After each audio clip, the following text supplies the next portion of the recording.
কচু পাতা দেখেছেন নিশ্চয়ই, উপরটা সবুজ কিন্তু ভেতরটা চুলকানিতে ভরা। ঠিক তেমনি কিছু মানুষ আছে দেখতে মানুষের মতন, কিন্তু ভেতরটা আবর্জনায় ভরা। উচ্চশিক্ষা আর সুশিক্ষা এক নয়, প্রথমটা দেয় জ্ঞান আর দ্বিতীয়টা দেয় মনুষ্যত্ব।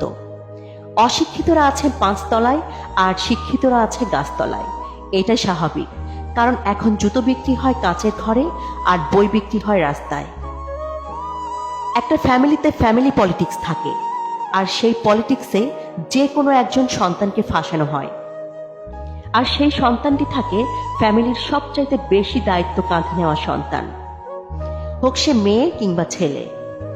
অর্থলোভী নারী আর নারীলোভী পুরুষ কখনো সুখী হতে পারে না। টাকা থাকলে ভুলও ক্ষমা হয়, আর না থাকলে নীরবতাও অপরাধ।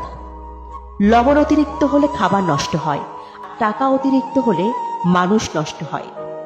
কিছু মানুষ কখনোই ভেবে দেখে না তাদের আচরণে অপর মানুষটা কতটা কষ্ট পেয়েছে। পৃথিবীর যতগুলো আঘাত আছে তার মধ্যে সবচেয়ে ভয়ঙ্কর আঘাত হলো কথার আঘাত। জীবন তখনই ভালো ছিল যখন গাছের পাতা টাকা বানিয়ে খেলা করতাম। মানুষ আপন সাজে কিন্তু আপন হয় না। বারবার শিক্ষা পাচ্ছি তবুও শিক্ষা হয় না। মানুষ যেদিন সত্যিকারের মানুষ হবে সেদিন অন্যের ভুল ধরার আগে নিজের ভুল ধরতে শিখবে। কিছু মানুষ সাপের চেয়েও বিষাক্ত, কারণ সাপকে দূর থেকে চেনা যায়, কিন্তু বিষাক্ত মানুষকে পাশে থেকেও চেনা যায় না।